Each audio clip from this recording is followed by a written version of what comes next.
नमस्कार मैत्रिणींनो, आज आपण करणार आहोत झटपट होणारी आणि चवीला अतिशय रुचकर अशी फ्लावर बटाट्याची भाजी. भाजी करण्यासाठी इथे एका कढईमध्ये साधारण 3 ते 4 चमचे तेल घेतलेले आहे. त्यामध्ये 1 चमचा राई घालायची आहे.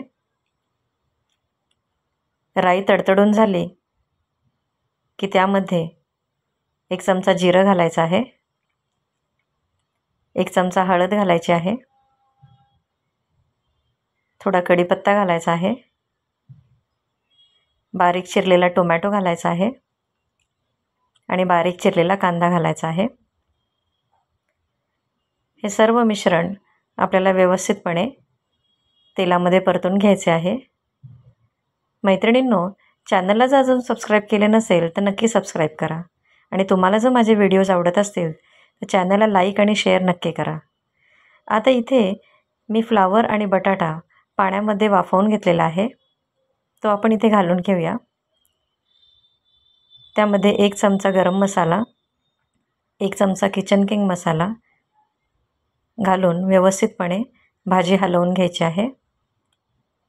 या भाजीमध्ये पाण्याचा वापर अजिबात करायचा नाही आहे. चवीपुरते मीठ घालून घेतलेले आहे आणि शेवटी थोडासा गरम मसाला घालून भाजी पुन्हा एकदा साधारण 5 मिनटं आपल्याला वाफवून घ्यायची आहे.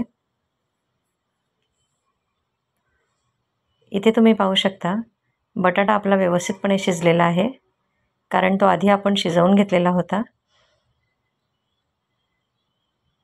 बारीक चिरलेली कोथिंबीर घालून घेऊया आणि भाजी पुन्हा एकदा साधारण 5 मिनटं वाफवून घेऊया. इथे आपली भाजी तयार झालेली आहे.